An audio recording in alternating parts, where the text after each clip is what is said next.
Hello, কি অবস্থা সবার? অনেকদিন পর একটা বোকার মতো কাজ করলাম। বোকার মতো কাজটা হইলো কি, এই যে প্রথমে হচ্ছে আমি রাতের বেলা পেইন্টিং করছি। এটা ছিল আমার একদম রোজার ঈদের আগের একটা পেইন্টিং ভিডিও। এতদিনেও আপলোড দিতে পারি নাই। এটার কারণ হচ্ছে সময় পাচ্ছিলাম না ভয়েস ওভার দিতে। আর এখানে হচ্ছে বোকার মতো কাজ, সেটা হলো আমি রাতের বেলা পেইন্টিং করছিলাম, সেখানে রিয়েল কালারটা আসে না। যেমন এখানে আমি পার্পল কালার দিচ্ছিলাম, কিন্তু একটা মনে হচ্ছে ব্ল্যাক কালার বা ব্লু কালার। কিছু করার নাই, কারণ আমার রুমে এত বেশি লাইটিং নাই যে লাইটিংয়ের মাধ্যমে আমি এটা পার্পল কালার ফুটাই তুলব।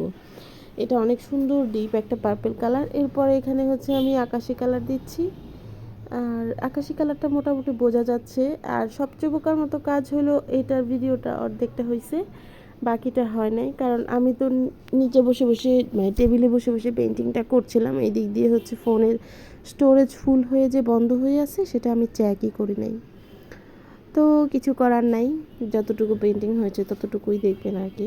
আমি এটা অনেক আস্তে ধীরে পেন্টিংটা করেছি, মানে ভিডিওতে দিয়েছি, কারণ আমার ভিডিওগুলো সবসময় আর একটু বেশি স্পিডি হয় আর কি। এই কারণে হচ্ছে এই ভিডিওটা একটু মানে আস্তে ধীরে দিলাম। এখানে পার্পল কালার, তারপরে আকাশি কালার, আরও কিছু কালার দিয়েছিলাম। এটা হচ্ছে আমাকে রিকোয়ারমেন্ট ছিল যে পাঞ্জাবিতে কোনোভাবেই লাল কালারটা থাকবে না, ওইভাবেই পেন্টিংটা করতে হবে। তাই আমি এখানে লাল কালার ছাড়া হচ্ছে পেন্টিংটা করেছি আর কি। কারণ এটার এইটুকুই ভিডিও আছে, এটার ছবিটা পেজে দিব।